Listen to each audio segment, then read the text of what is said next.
Hello guys, myself Rishi Jain. I hope all are doing very well.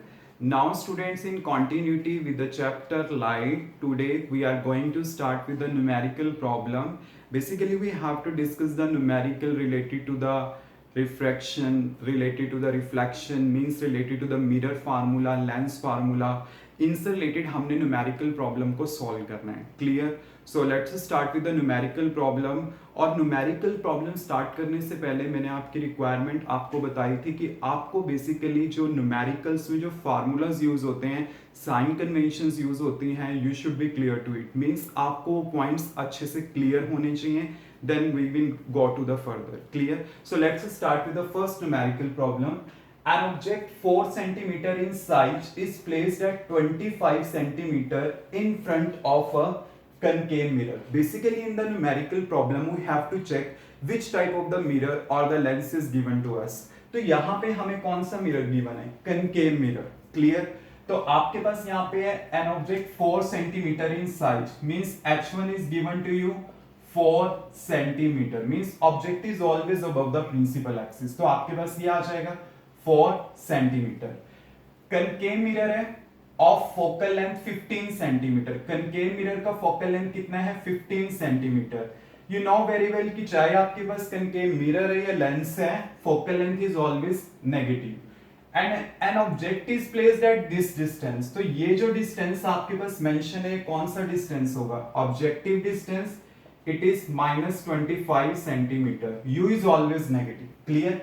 At what distance from the mirror should a screen be placed in order to obtain the sharp image?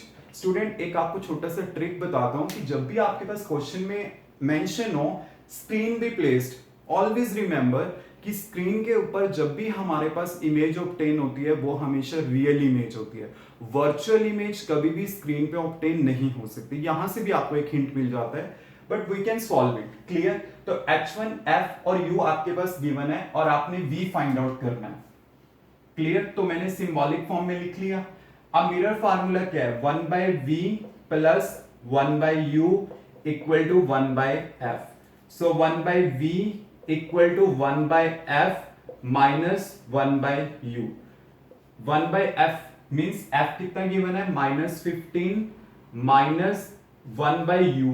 u is -25. So we will get 1/-15 plus 1/25. LCM 75.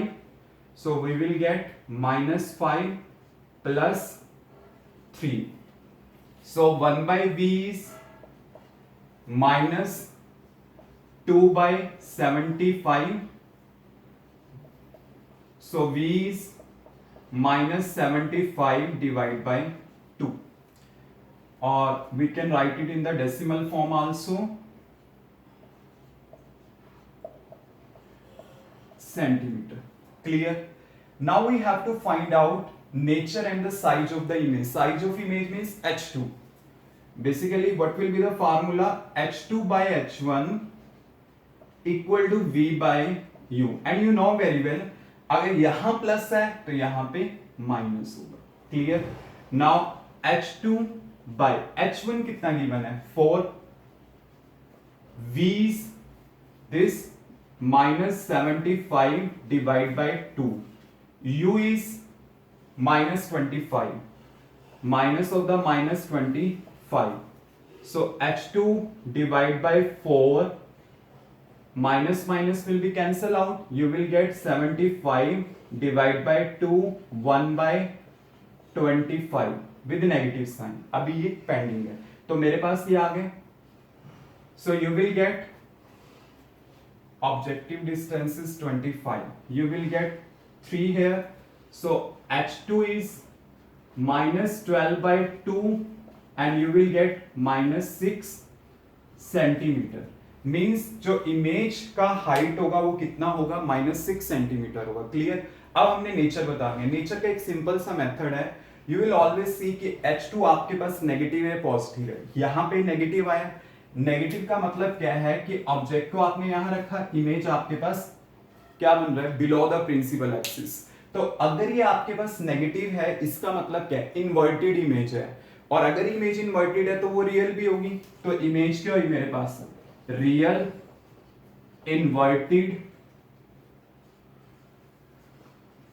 And what about size? H2 is -6 or H1 is 4. So image size is larger. So you can say image is enlarged. So students, this type of the numerical problem approximately chances are come in the paper. So you have to solve it carefully. Clear students? Any doubt?